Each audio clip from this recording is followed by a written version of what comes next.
അസ്സലാമു വറഹ്മത്തുള്ളാഹി. പ്രിയപ്പെട്ട കൂട്ടുകാരെ, 3-ാം ക്ലാസ്സിലെ അഹ്കാമു തജ്വീദിലെ 7-ാമത്തെ പാഠം അദ്ദർസു സാബിഅ ഇദ്ഹാറുൻ നൂനി സാക്കിന.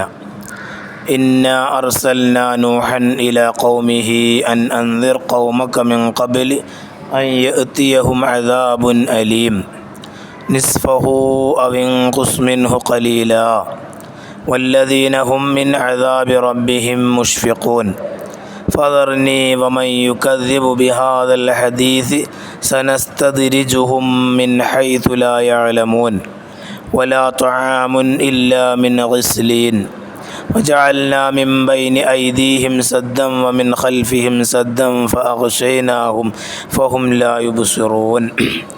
മുകളിൽ കൊടുത്ത ആയത്തുകളിൽ അടിവരയിട്ട ഭാഗം നോക്കൂ. സുക്കൂനുള്ള നൂനിൻ്റെ ശേഷം ഹംസ്, ഹാഹ്, ഐന്, ഹാ, ഐന്, ഹാ എന്നീ 6 അക്ഷരങ്ങളിൽ ഒന്നാണ് വന്നിട്ടുള്ളത്. സാക്കിനായ നൂനിൻ്റെ ശേഷം ഹൽക്കിൻ്റെ ഹർഫുകൾ എന്നറിയപ്പെടുന്ന ഈ 6 അക്ഷരങ്ങളിൽ ഒന്ന് വന്നാൽ ആ നൂനിനെ വ്യക്തമാക്കി ഉച്ചരിക്കണം. ഇതിന് ഇദ്ഹാർ എന്ന് പറയുന്നു. ഇനി അതിൻ്റെ വർക്ക് ബുക്ക് നമുക്ക് നോക്കാം.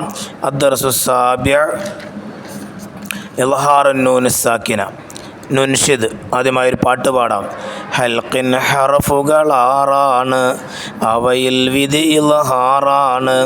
ഹംസും ഹാഉൻ ഐനുൻ ഹാഉൻ ഐനുൻ ഹാ എന്നിവയാണ്. നഖ്റഉ വനക്തശിഫു സബബിൽ ഇൽഹാർ. ഇനി പറയുന്ന ഭാഗങ്ങൾ വായിക്കുക. അതിലെ ഇൽഹാറിൻ്റെ കാരണം വ്യക്തമാക്കുക. 1. മൻ ആമന ബില്ലാഹി.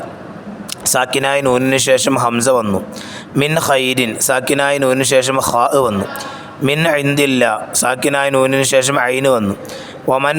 മൻ ഹദല്ലാഹു. സാക്കിനായ നൂനിന് ശേഷം ഹാ വന്നു. ഫമൻ ഹജ്ജ. സാക്കിനായ നൂനിന് ശേഷം ഹാ വന്നു. മിൻ ഗൈരി സൂഇൻ. സാക്കിനായ നൂനിന് ശേഷം ഖൈന് വന്നു. ഇനി 3-ാമത്തെ വർക്ക് കാണാം. നക്തശിഫുൽ ഇജാബാത്ത്. ഉത്തരം വ്യക്തമാക്കുക. ഹൽക്കിൻ്റെ ഹർഫുകൾ എത്ര? 7. 6. ഹംസ്, ഹാ, ഐന്, ഹാ, ഐന്, ഖാ. ഇനി 2-ാമത്തെ ചോദ്യം. ഇൽഹാർ എന്നാൽ എന്ത്? സാക്കിനായ നൂനിൻ്റെ ശേഷം ഹൽക്കിൻ്റെ ഹർഫുകൾ എന്നറിയപ്പെടുന്ന 6 അക്ഷരങ്ങളിൽ ഒന്ന് വന്നാൽ ആ നൂനിനെ വ്യക്തമാക്കി ഉച്ചരിക്കണം. ഇതിന് ഇൽഹാർ എന്ന് പറയുന്നു. ഇനി ചേരുംപടി ചേർക്കുക.